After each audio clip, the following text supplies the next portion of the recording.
Hello and welcome to the Imperfect Mum. I'm Natasha, therapist and coach who supports parents to become the parents, not mums, they needed. So today's podcast is actually inspired partly by my mum and partly by a conversation I had with a friend at the park the other day. So we were chatting about our mums and dads. No, she was chatting about her mum. Her mum's really funny.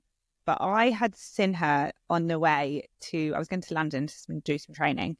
And her mum had said to me, I can't believe you're going to London on your own. You are so brave. And I'd said to her, I was like, why am I brave? She was like, I could never do that. And Steph said, no, she could never go to London on her own. She can't do anything. She's so anxious about everything. And then we went on a little rant complaining about how anxious our mums were and how difficult it makes life. And she said, do you think it's just their age, or is there a reason they're so anxious? And I don't think it's just their age. I think obviously their age and their health contributes to it. But this podcast is going to help you to understand why, if you have an anxious mum or dad like I do, why they're so anxious. It's going to help you to understand how to communicate them better. And it's going to help you to live more harmoniously with them. Because actually I had a session with a client this morning and she was saying, like, my mum, she's really annoying me. The ridiculous things that we're focusing on are annoying. But actually, then I also have this feeling of guilt. Should I be more patient? Life is really hard, actually. Imagine living in their minds. So all of it will be covered today. So if you ever feel like your parents are just waiting for something bad to happen, it's not just a generational thing. And it might not be just your parents. You might be waiting for something bad to happen. And one of the things I learned on my long journey through therapy and coaching is that I was always waiting for something bad to happen. And I learned that from my parents. I definitely lived by my mum's favourite motto, always expect the worst, everything else is a bonus. You know, the other day, we actually had a conversation about that phrase and in relation to work. So I said, when I had a job, I wouldn't go for new jobs because I was always expecting. So I didn't mean it in relation to that. And I was like, well, what did you mean it in relation to? How are you meant to decipher where that's okay and where that's not? That was just one of your lines that you always said. And I know that's how you live. And it's actually one of the reasons that I am so passionate about helping parents, because I know that my mum's anxiety made me anxious. My mum and dad's belief that always something bad was going to happen made me grow up believing something bad was going to happen. And actually, we don't have to feel like that. And I did a little poll yesterday and it says, if you're struggling with mum guilt, do you believe that it can change? And I was really surprised at the people who said, no, I don't believe it can change. It's like, I have to feel like this. I have to feel guilty. I have to feel anxious. It's just like a symptom of having children. Like, I'm never going to feel calm again. And I just want to say, it doesn't have to feel like that. Yeah, it can. But that's not how motherhood needs to feel. And it doesn't make you a better mum.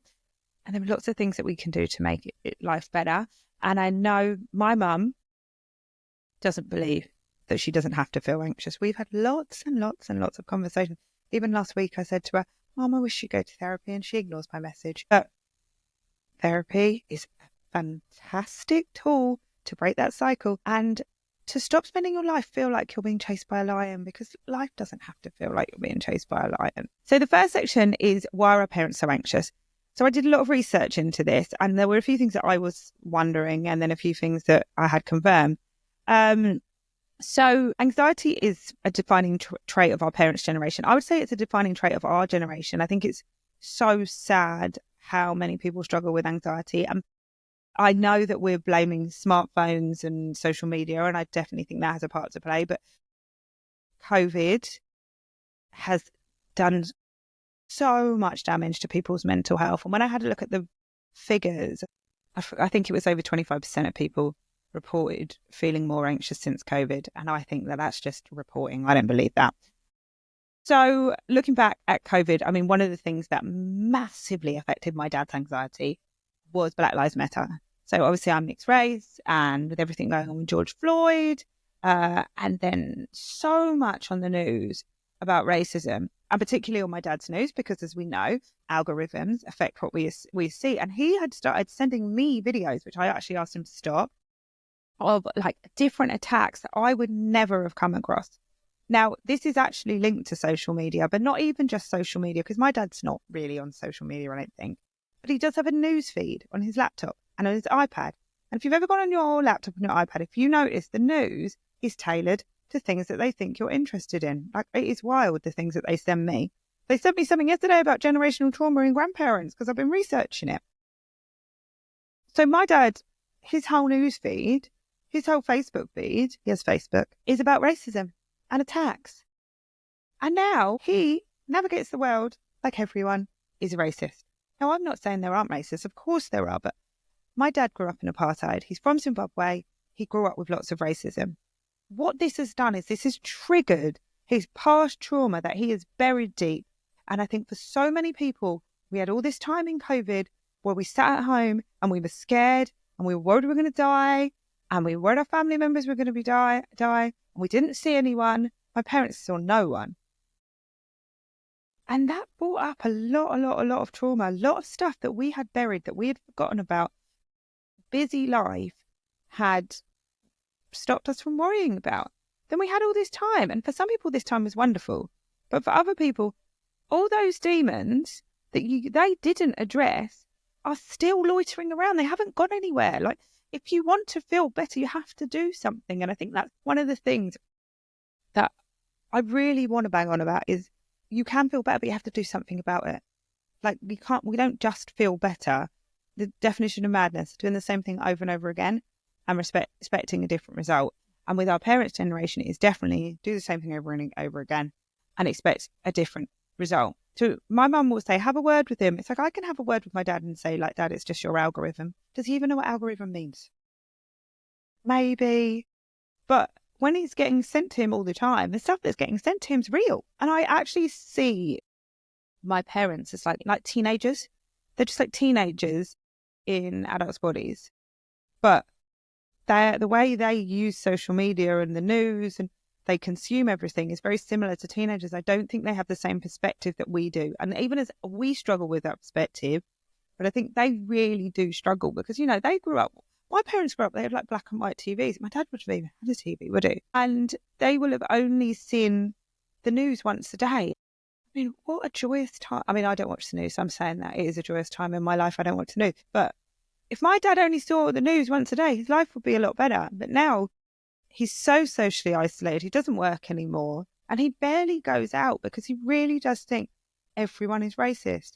And I don't think that would have happened if it wasn't for COVID. Because if it wasn't for COVID, he'd definitely still be working. I feel like my dad wouldn't have stopped working if he didn't have to. And now he's just got used to it. I also think that is a massive thing. They don't work. They have so much more time on their hands. How many old people do you know who really care whether their car's parked outside their house? Sorry if you're already one of them. You know, like they'll like move their car because it's not outside their house. Like, it doesn't make any sense. You're not in a rush. You could like walk to the next spot. But my old neighbour, if we ever parked in this spot, which my husband did do sometimes to annoy them, even though they had one car on the drive and one car on the road, they only used one car most of the time. But if we ever got in their space because they accidentally weren't watching or they went out, as soon as we moved, they'd be straight back in. And then they got a pole outside on the curb because they had to park on the curb. So to put people off parking in their space. Did it matter? No, they had to drive their car and drive, didn't matter at all. But that's what they had, so much time on their hands, and they read the Daily Mail. I'm not shaming you if you read the Daily Mail. No, I am. They read the Daily Mail and they just sat at home worrying about things. And you know what? This is this is a related story. This is what it's like when you have too much time on your hands. When we put our house up on the market, they called our estate agent within 20 minutes. It had just gone live. I didn't even know it was live. And they did know it was live. They called them and said, can you say that the estate agent had just listed our drivers? We had a driveway. And they called them and said, can you change it? It's a shared driveway. Because we never even used the driveway. We just respected that, like, you keep your driveway. We're not that bothered. We can walk down the street, even though I had a newborn baby. We can walk down the street because it doesn't bother us as much as you. And they were really concerned that someone would park on their drive. So yeah, they've got more time on their hands. So they're worrying about little things that they didn't used to worry about. They're getting sicker, like as your health deteriorates and, as you get older, you are going to get more aches and pains and more things wrong with you. That health anxiety is going to get worse. And one of the biggest things that stresses me out about my dad, I thought I was going to talk about my mum being anxious, but my dad's worse, is he gets so worried about my kids. Now, if they're ill, he wants me to take them to the doctors straight away. And I'm like, no, they don't need to go to the doctors. There's no reason. Last year, my son had chicken pox. And when kids have chicken pox, they're not meant to go to the doctors. He wasn't actually ill with it. He was completely fine, but he did look bad. He had a lot of spots, but not even itchy. My dad's, you've got to take him to the doctors. If you won't take him to the doctors, I'll take him to the doctors. This isn't okay. Look at him. But he's fine. He's got a bit of a temperature and he's got spots. What's the doctor going to do? Well, I don't know. What can they do? And he was researching what could happen. Like, he's the biggest worst case scenario thinker. And the worst part of it is he doesn't believe he has anxiety. No, absolutely no self-awareness. The world has gone mad and he is the only sane one. That is the definition when things are bad, when you think everyone else is crazy and you're not. That's my dad. So that's another reason. A lot of time on your hands to overthink things that you've buried. And if you're burying stuff now and just thinking, I'll just brush it under the carpet, I don't need to deal with this. I'm telling you, at some point that carpet gets really, really bumpy and those things will come out. And that is a big reason why you will see so much anxiety in your parents, because they have been brushing it under. And you cannot keep brushing things under the carpet and not expect the carpet to get bumpy. I'd describe my parents as like a volcano, and it's got a lid on it, but the lid, is it called a lid? Do you have a lid on a volcano? I don't know. Anyway, it's popping up, and it's splattering, and then every now and again there'll be like a bit of a meltdown. And then they'll just put that lid straight back on. But it's still splattering, like it's still boiling over all the time. If you think about it, just going back to COVID, like the world changed overnight. The news cycle was relentless and every decision felt like life or death. And it's absolutely crazy to think that every decision felt like life or death. I think we're just getting into 5 years before COVID started. Because when COVID started, I was going to Vietnam on holiday. And I remember my mum and my mother-in-law were like, you can't go to Vietnam because COVID started in China. Vietnam's next to China. They were like, you can't go. It's really dangerous. There's this virus. And me and my husband were like laughing, like, Mum, there's a virus in China. We're going to Vietnam. Anyway, we went to Vietnam and actually our flight got cancelled home. Japan, all Japanese people, Chinese people were banned from coming to Vietnam. There was a case of COVID in Brighton. Best holiday ever. Like, I don't regret my decision. We got home clearly, but I definitely changed the holiday. It was better, actually, to be honest, because it was quieter. There was less tourists taking pictures all the time, but that's perspective. Like, I can see it through that light. Like, if my mum was on that holiday, she would have not seen that. She would have been like, the flight got cancelled, absolute nightmare. A couple of other flights, like our internal flights, got changed, which actually meant that my daughter had a seat which wasn't paid for. She was only one at the time, everywhere we went. And that's the thing, so much of it's perspective. And I think the more that I shift my perspective, the more it shines a mirror on their bad habits. And that's one of the things that you have to realize. Like, when you start doing the work, a lot of people will not like that you're doing the work. So I am really into gratitude, and obviously I understand a lot of why I behave the way I do. There are a lot of things I've changed which bother my mum because she liked me the old way. I don't like change. Like, if you are anxious, you don't like change, even though it means that I'm so much happier, it still shines a light. And okay, well, she's changed and I haven't changed, but I can't keep giving her an excuse why I haven't changed. And I want to complain about the things that I used to complain about, but she's not interested. And that's one of the conversations me and my mum will have. Like, she was complaining to me about money the other day, that she didn't have any money. And I was like, you do have money, Mum. That's not true. You don't have any money. She was like, no, I don't. I only have this much money to live on. I said, no, because you've put all your money in in an ISA. She's like, yeah, well, I can't spend it. I mean, you can get money out of an ISA. I can literally get money out of my ISA today. I was like, Mum, if I saved all my wages and then kept saying to you I had no money, would you feel sorry for me? And she was like, no. So I choose to spend my money and then I should feel sorry for you because you choose to save yours. My mum is saving all her money for a care home. I said, but you don't even know if you're going to go to a care home. Why are you saving all your money for a care home? What if I do go to a care home?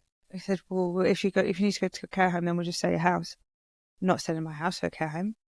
What, so you're going to live with no money, struggle for the rest of your life just in case you have to go to a care home so that you don't have to sell your house so that me and Luke can get your own, Luke's my brother, me and Luke can get your inheritance. But me and Luke don't care about inheritance. We would rather you not struggle.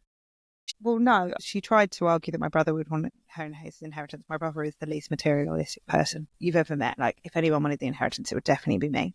Me and Luke didn't care. We'd much rather you just enjoyed your life. She was like, well, what would you rather? I just went on holiday with you once a year. I was like, yeah, I would much rather that you went on holiday with me and enjoyed your life and made memories with me than me get your house and have to hear you complain that you can't turn your heating on. Oh my God, this is the funniest thing.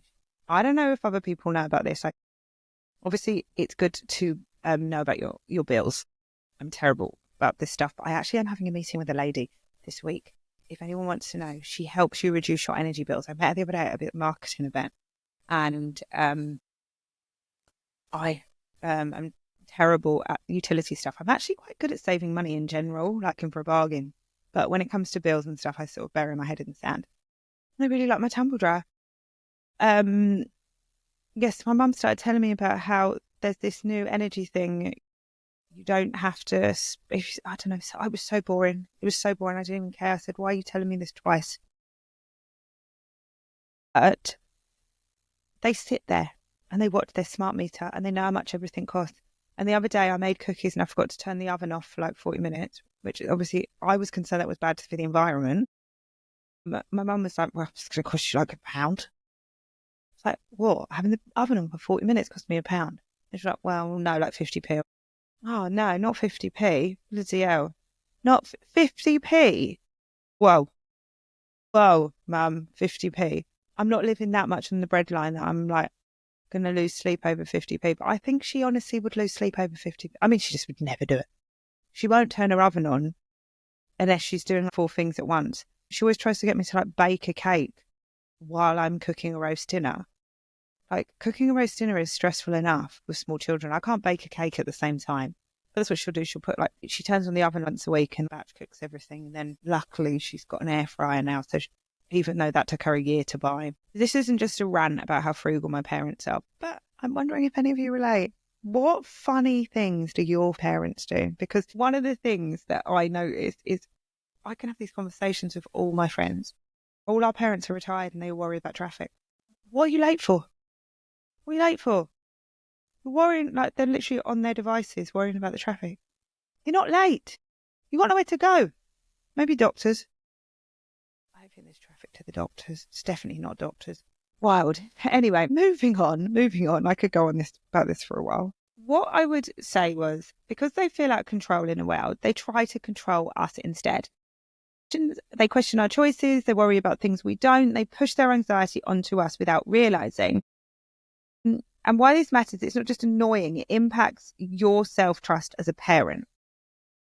So noting what their anxiety is and what yours is really important. When your parents react with fear, what I would say was, firstly, let them react with fear. I have to really take a deep breath, because I know, and I talk about something, get really pissed off with our parents. We don't want to get pissed off with them because we know they're getting older and we love them. But it's take that deep breath and say, let them. And the thing I say to my clients is, just think these are funny people. But their thoughts are not facts, just like your thoughts are not facts. But a lot of your thoughts will be impacted by their thoughts. Then I want you to think, is this my belief or is this their anxiety speaking? Does this align with how I want to parent? And remind yourself, fear doesn't equal fact. Just because they panic doesn't mean you need to. Just like my friend's mum saying that she could never go to London. Well, actually, she could go to London. Maybe her anxiety tells you she can't, but she could very clearly walk to a train and get to London. You just let her world get small. And the thing is, the less you do, the smaller your world gets. Like my mum says she can't go on holiday. She can go on holiday. She's choosing not to because she's letting anxiety win. So just had a little break. Have been trying to record this all day and I had a supervision. But I'm back. Now let's get back to talking about our crazy parents. No, that's mean, anxiety, napping grandparents and how that can make parenting harder. The next part is how this affects you as a cycle breaker. So if you're here, I'm guessing you're a cycle breaker parent. I hate that word. I hate these cheesy words like we're like types of parents. Like I'm just a mum, like an imperfect mum. But a cycle breaker parent just means that you're trying to do things differently. You want to learn from the things that fucked you up pretty much. So they don't fuck your kids up. That's what I would say. But I'm still a sweary mum. Was my mum a sweary mum? Probably, but that definitely didn't fuck me up. So as a cycle breaker, often you can feel like you're not just raising your kids, you're raising yourself. And one thing I've realized recently is I'm also raising my parents. And my mum, I'll actually say, I think that this is one thing I'll really celebrate her. We're nearly 7 years in, but we're getting there and she wants to learn. She's going to panic. Like she had my daughter the other day. My daughter had a massive meltdown when she was at her house. Mum was like, oh my God, what's wrong with her? And I was like, I know, I thought the same. But I think she's just 7 and she's just going through a new developmental leap. Anyone who's got a 7-year-old hasn't already heard, there's something called adrenarche, which is a hormonal spike, or when they reach 7, they want new levels of independence. She wants so much independence and her brother is really finding it funny to piss her off. But I said to my mum, okay, like I know she's struggling, this is what we're trying with her. Basically, I'm just doing what I needed. I am teaching her how to regulate her emotions. No one taught me how to regulate my emotions. I'm not shaming her for emotions. I'm actually becoming, you haven't heard my last episode, I'm becoming a gentle parent. I don't want to tell any of my friends because we like hate the word gentle parent, but I'm becoming one. And what I've learned is being a gentle parent is anything but gentle. It's fucking savage. Why do I keep swearing? I'm getting a bit tired. It's savage. At the beginning, now being gentle is a lot easier than being non-gentle because being non-gentle means you get angry all the time. When you're gentle, calm your nervous system, which I'm getting very good at, just takes a few weeks practice, and you respond in a way that you're proud of. And then you don't have the guilt and shame. And you give them natural punishments. And when you give them natural punishments, they don't kick up extra about their punishments. They just, and I'm really pro. If anyone wants to find out more about gentle parenting, please send me a DM. I can chat about this. If you're feeling like gentle parenting is impossible, it's not impossible. And it doesn't mean you let your kids get away with everything. And actually, I think it's made me stricter because I'm not just saying things for the sake of them. Like I am much more assertive and much firmer with my boundaries. And it is meant that my daughter is much easier to manage and calms down quicker and talks about her feelings quicker. And it's made me feel like a better mum. But I talk about all that stuff with my mum. I'd ask ChatGPT, like I do with everything in life. What do I do? How do I deal with this? Like, what we're going through. And ChatGPT gave me some like great tips on how I was putting petrol on the fire when she was getting upset about something, and actually how to help her co-regulate. And it is much easier when my husband's here. So if you're a single mum with multiple children, like, this is not comparable. Like it is harder, but obviously I have to have times when I have both my kids here and it's not going to look perfect. But I've had to have conversations with my mum about their stuff and she's quite receptive, but it does depend how you come at the conversation. If you come with judgment, they're more likely to get defensive. And also if you have a parent like my father gets very defensive. I said to him the other day, can you not tell Otto to stop acting like a baby? And he got really upset and was saying I'm a good grandparent. And then I had a crying Otto and an upset granddad. And I had to reassure my dad because he is a fantastic granddad, and reassure my son, but also be assertive. It was a whole thing while I was trying to cook dinner and I was starving. And I think one of the hardest shifts is realizing, like, and everyone will go through this, that we are going to become the parents. We are going to become the parents. They are getting older. My parents are 67 now. Their mental health's declining, their physical health's declining, and that role is shifting. A lot of times as they get older, they're going to come to us for advice in the same way we used to go to them for advice. And if we can accept that and mourn that and feel sad about that, but also just like, I don't know, be patient. I think really like try and be patient. And that's why often I just say these are funny people, because it gives me some patience, just laughing, thinking, yeah, these are funny people. Funny, funny, funny people. And if you've had your own therapy, you will understand why your parents behave in the way they do. I'm very clear why my parents behave in the way they do. They both had very difficult starts, and they have done the best they can with the skills. Oh my God, what is the phrase? Say, they've done the best they can with the knowledge they had. And they've done a good job. I'm all right. I'm an all right person. If I hadn't been to therapy, I'd probably be really anxious. But I have. And they did something right that made me go to therapy. I wonder what they did. That's interesting, because they certainly haven't done any work. But my mum is at a point now where she does accept she has anxiety. Like, she flip-flops. Some days she's got anxiety because she's old. Other days she's got anxiety because of her childhood. Is she going to do anything about it? No.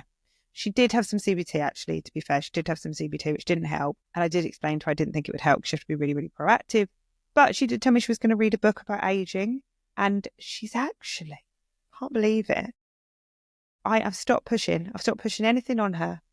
And my number one tip is do not push any of your things onto your parents. Do not.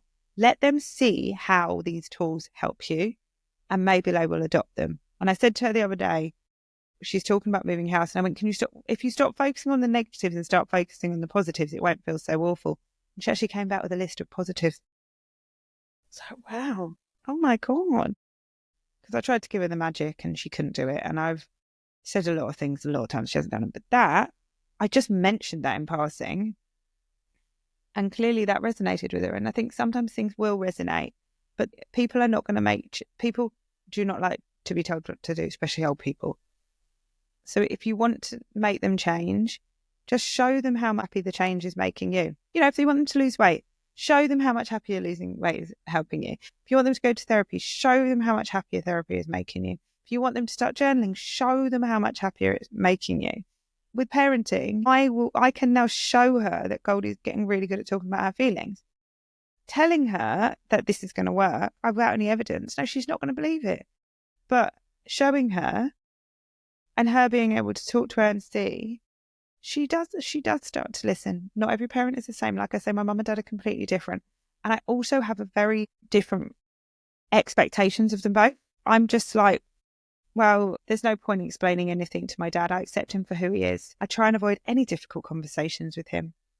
And I also accept that my kids are with me 90% of the time. So he calls my son a baby every now and again. Like, it's probably not going to damage him. And at some point, people are going to be nasty to my kids. My kids are so nasty to each other. My Otto actually said that Goldie was a bully the other day, which I would have to agree. But, you know, kids have resilience. And as long as you are giving them the tools, they can manage life's bumps. I mean, we need our kids to be able to manage bumps, because they're going to have some big bumps in their life, and we protect them from everything. And they are not going to be able to survive the real world. I'm not trying to undo everything that I was taught. My mum taught me boundaries, and I love that. But as my kids get older, I know I need to be more flexible than she was. And that's what cycle breaking is. It's like looking at the good and the bad, not saying like I need to do the complete opposite. And one of the things I always say is, if you had a bad childhood, even if you had the worst childhood, you don't need to do the opposite. My mother-in-law, her parents weren't very present. And so she decided that she would do everything for her boys. She did the absolute opposite of her mum and dad. She's very, very toxic childhood. Absolute opposite. So what did she do? She's given me a man-child. They were incapable of doing anything for themselves. that's not the answer to give them everything and do everything. There's always something in the middle. And that's the same with anything. So don't feel like you need to do the absolute opposite. And if you are feeling like you're drowning and you don't know where to start, book in for a call with me and we'll chat about how working with me one-to-one can help. To have coaching, I have a mum reset, which is a 90-minute session that we'll deep dive onto a problem, and then you have 2 weeks of voice note coaching afterwards. And then I do couples therapy and therapy. All these things will help you to become parent you needed. I think couples therapy is so amazing when it comes to things like parenting, because we obviously come from completely different families, and that's going to affect how we parent our kids. And it does, it's bad enough that we're battling our parents, then we're battling our partners, and like no one's listening. And actually just having like a few sessions to really say like, this is important to me because of this, that space to explain child development, because often our partners are not reading social media or researching or doing all the things that we're doing. They just don't get it, and they will parent from a place that they've come from. So it can be really, really helpful. So tools to let go of the need for your parents' approval. Now, your parents are not going to approve of everything you do. And if you're still trying to win them over, definitely book in a session with me, because you do not need to please your parents. You are a grown woman. You might be a man. I'm guessing you're a woman. And you have autonomy over your life. And you are an amazing person on your own. You don't have to please anyone. Shift from the seat. What we want to do is we want to shift from seeking approval to self-trust. And one of the things that I think is so important when it comes to that is listening to your gut. I had a session with a client today and we were talking about listening to your gut. And what she realized was she's never listened to her gut. And how you do that is, I would say the best way is to either have silent drives, silent walks, meditating. Some people don't like meditating. It's the same. Go in the car, don't turn the radio on, and just listen to what you feel like you need to do. Also, what I would say, because I use ChatGPT for everything, is I don't know how to listen to my gut. ChatGPT, can you give me some journaling prompts to help? I haven't got some to hand, but you can type that into ChatGPT. And set yourself boundaries. You're not rejecting the past, you're redefining it, and you are doing things differently. And if they do have a problem with, oh, well, I did this for you you're fine, take a deep breath and just say, let them. I wouldn't even argue with that comment. Just be like, it is what it is. If they think I'm fine, I am. You are fine. But that doesn't mean there's not always room for improvement. And we all carry our own demons. We all have our own flaws, whatever our parents think. Your parents' anxiety isn't just them getting older. It's unresolved trauma, media fear cycles, a lack of tools to process their emotions. And it doesn't have to be yours to carry. If you want to break those cycles, breaking the cycles isn't about throwing everything away. It's about choosing what you want to keep and what you want to change. And you can do that. You should be, I never use the same should, but I don't know. Every parent is trying to do better. I'm sure that your parents did different to their parents. And it makes sense that you would be doing things differently to them. That's just, we live in a different world. We have to do things differently. So the last section we're going to talk about is how to handle hard conversations with your parents. Now, this is a big one. We all have to have difficult conversations with our parents at times. So how do you set boundaries and talk to them without it turning into an argument or a guilt trip? Now, my mum is the queen of the guilt trip, and she's taught me a lot about communication. And one of the things I say to her is, like, I'm not trying to argue with you, Mum. Like, I've actually had to say to her before, just because you're crying doesn't mean that I'm not upset. I just manage my emotions better than you. Because her go-to is to cry. It's a very emotional and mature parent thing. And I would start with a statement like this. I know you think that you're helping, but instead of supporting me, it just adds more stress and makes me feel like I'm failing. And when you're already dealing with a dysregulated child, the last thing you need to do is someone undermining your authority. I think with every difficult conversation, always start with I statements. You statements are blaming. I statements are acknowledging. Yeah? So I feel, not you make me feel, or I want to raise my child differently, or I want to try this. Always I It is much harder to argue with I. My dad would still argue with I. He does say to me sometimes, they're my grandchildren, you can't tell me what to do. My mum has said to him, they're her children. She can tell you what to do, actually. But he's a special, funny person. What funny people. And your parents, honestly, they will think they're helping. They always, it's not necessarily that they're trying to undermine you, but I mean, I do think my mother-in-law is undermining me when she keeps giving my kids chocolate all the time, but she just wants to be loved, and that's her own trauma. And I, again, have to just say, let them, because she doesn't listen to a word I say. So I just want to go through a couple of scenarios that you might be facing. Okay. So when your parents mind your parenting, especially during the tantrum or meltdown, oh, just give them what they want, or you're being too strict. Don't be so hard. Oh, just give them what they want, or you're being too strict. Or why aren't you being stricter? They're all things. So what to say? I know you want to help, but stepping in actually makes it harder. And I need to handle this in my way. I absolutely hate when there's two parents trying to parent during a meltdown, and being able to not snap is really hard. And what I would say was, if you do snap, which is very, very likely that you might, there's always repair.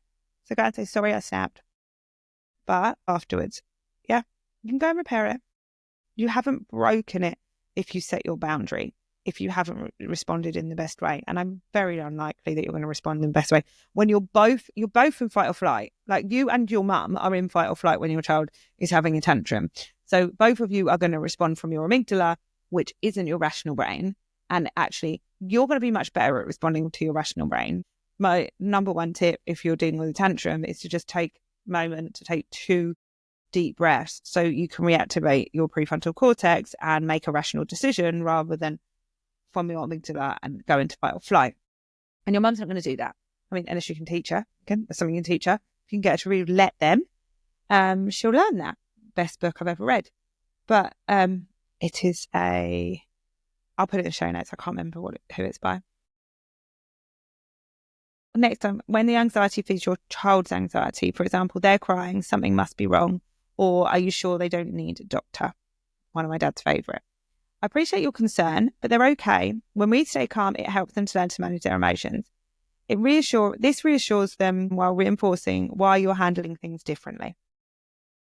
Now, my dad wouldn't leave it with that, and I would just go with, I don't want to talk about it anymore. That's it. I don't want to talk about it anymore. Full stop. He doesn't like it. He can go for a little walk. I can go for a little walk. I'd just leave the room, to be honest. I'll go upstairs and pretend I'm putting washing away or something until he's calmed down. And then he can go and slag me off to my mum. I don't care. I don't care if I'm being slagged off. One of the things you've got to realise is at times people won't like your decisions.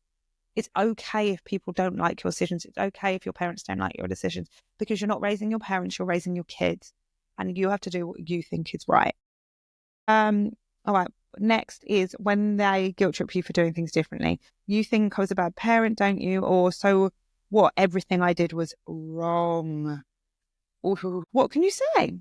This isn't the past. I'm just parenting in a way that feels right for us now. It stops the conversation from turning into debate about their parenting and keeps the focus on your choices and the present moment. And that's it. This isn't the past. Things have changed. They know things have changed. They might get defensive because, again, they're in their fight or flight and they're feeling challenged. But you don't have to do things the same just to please other people. And very often the reason we make rash decisions and do things that we feel guilty about is because we're trying to please other people. And actually, if you can remember, my husband said it to me yesterday. He was like, you're not trying to please anyone else. You're doing what's best for your kid. If that's what you're thinking about, that's the right decision. Okay. Now, lastly, before we finish, boundaries without guilt. Now, I'm the queen of boundaries. I actually think if I could say anything I specialise in, it's boundaries. And if you, again, want some help with sticking to boundaries, my mum reset would be perfect. My mum taught me that. Thank you, mum. You don't need their agreement, just their respect. So they may not understand your parenting choices, but that doesn't mean they get to question them constantly. And if they keep pushing, keep your responses short, neutral, and don't engage in debate. I've had to learn with my dad not to engage in debate. I just say, I've had so many arguments with him when I was younger, and now I just say, I don't want to talk about that anymore. Can we just leave it? You can say that. don't want to talk about it anymore. And when emotions are high, it's easy to get caught off guard. So having a few go-to phrases makes setting boundaries easier. What I would say is this is messy, this is imperfect, just like everything I teach. And you will have arguments at times. You will have times when you feel so frustrated with them and you're like, oh, they're so fucking annoying. They're making everything worse. But one thing I know about my parents is they love my kids more than anything. And I know that they always have their best interests at heart. I don't always agree with their choices, but just knowing that they're coming from a loving place, I think helps me to have some compassion. And also just having boundaries around having too much time I spend with them. I will not spend too much time with my parents. They do keep asking to go on holiday and I'm thinking about it. It will definitely be in a hotel. We're not being in a villa. I cannot be in a house with them for a week. But I've really set my boundaries about if we do go, well, it's going to be this and this. And if you want to come, and actually my mum doesn't really want to come anymore. But having boundaries, limiting the amount of time you spend with them, you don't have to feel guilty all the time. And if you do, give me a call. I will put the link in the show notes. Okay, so have an amazing day. If you don't already, follow me on Instagram, Natasha Nyeke Therapy or The Imperfect Mum. Both the links are in the show notes. And if you liked this episode, please leave me a review. 5 stars would be wonderful. And please send me a message if there are any things that you would like me to discuss further in the podcast coming up, because I'll be doing a few more individual episodes. I'm doing like an individual 1 week, guest 1 week, back forth, individual guest, individual guest. All right. Have the best day. Bye.